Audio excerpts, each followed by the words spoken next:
For the past 2 weeks, DDG and Tory Lanez have been in the news more than before. I almost wish I didn't know as much about these two men as I know now because I am inundated, I am suffocated by news and conversation about these two guys. Why are so many people in support of the actions of people who are alleged abusers? Why particularly are some black men so much in support of these two men?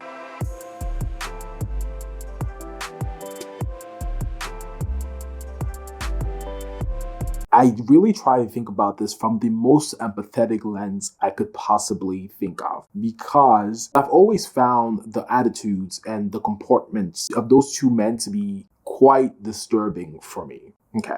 DDG is Halle Bailey's former partner. Halle Bailey is known for being in her girl group with Chloe Bailey, her sister, and she's also known for playing The Little Mermaid. And then they conceived a child and they have a child together. We know the story of Tory Lanez. He was accused of shooting Megan Thee Stallion in the foot. He had a whole media apparatus during his trial, mocking Megan Thee Stallion and trying to convince people that he wasn't guilty. He was eventually convicted for that crime and sent to prison for about 10 years. The reason why DDG and Tory Lanez are in the news this week is because DDG had a restraining order filed against him by his former partner and the mother of his child, Halle Bailey, and he's being accused of violence toward her. And so that's the reason why she filed a restraining order, which was granted.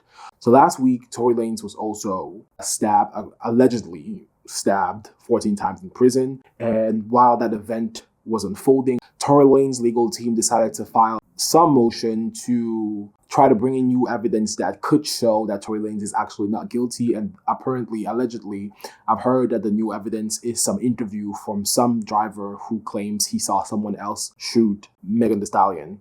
It's important to note here that Tory Lanez had never ever used that defense. He never used the defense that Megan Thee Stallion was shot by someone else. His defense was actually that Megan Thee Stallion was never shot. At least his media defense was that Megan Thee Stallion was never shot and that she was lying. Okay, so that's the story, the background on those two men. The conversation I really want to have is the automatic support that these two men receive or are currently receiving as these stories, as these events are unfolding about them. The media defense that Tory Lanez is currently using is very similar to the media defense that the communication defense that Shannon is using, which is almost like turning themselves into civil rights leaders for black men who are being attacked, kind of calling on all people who love black men to come defend them because of their blackness. First, I have to say that I've never seen a story of a woman getting a restraining order and immediately thought, oh, I feel under attack as a black man. That's never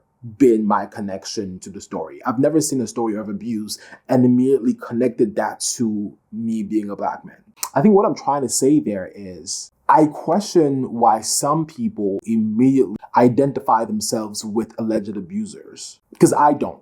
If I want to try to understand why people might be susceptible, why specifically some black men might be susceptible to falling into that trap, might be susceptible to accepting that kind of defense, that the empathetic view to that would be that underlying feeling that black men are under some form of pressure that needs to be spoken of. There's some truth to that. There are two main aspects to the life of a regular black man, single or in a couple. First, in the home life aspect, there's so many conversations about black men being bums, or maybe, I don't know if there's so many conversations, or maybe that's the part that my eyes are captivated by, because we're always captivated by the negativity that comes at us.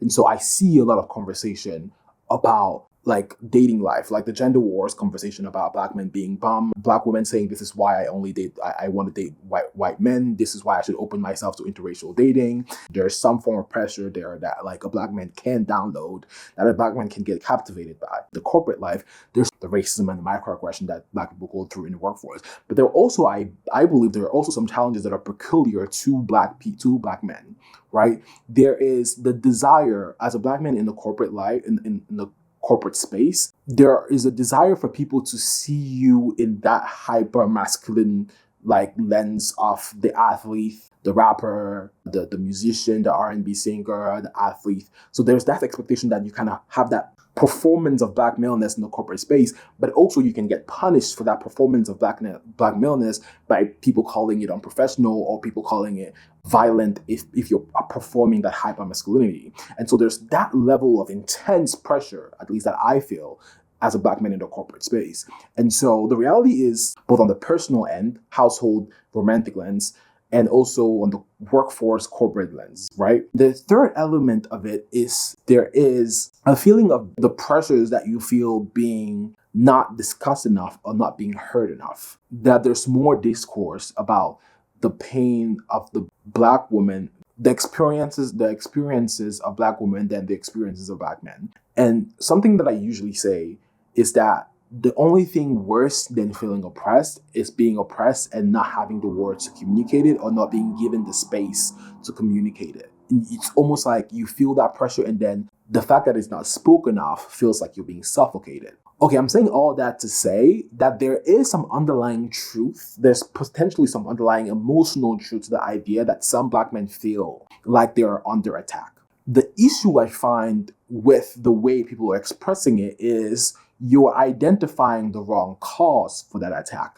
If you feel that way because of all the reasons that I've enumerated here, if you feel that you're under pressure, that you're under attack in your home life, in the corporate life, and everywhere in the world, but then your response to that is the attack toward the biggest partner that you could have in life, the black woman who stands by you, then you are directing that energy in the absolute wrong direction. Right? And so that's the only empathetic lens I can have to explain why some people are so empathetic to alleged abusers, is because the conversation about these alleged abusers is their only outlet to express the fact that they are going through some emotional pressure which is not discussed. You also have to say that that's the worst possible way to express that, because you're tying your existence, you're tying your potentially very real experiences to the experiences of someone who's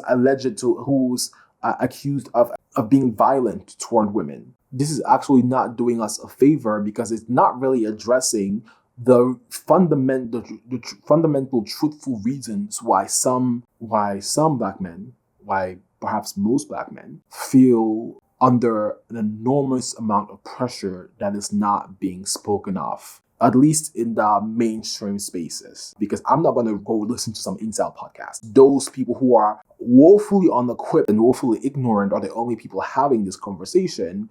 Then it gets misguided and used in these stories of domestic violence. I don't know how I'm going to cut this. I don't know if it's going to make sense, but that's all for me today. Please like, comment, share, and subscribe, and I'll see you in the next one.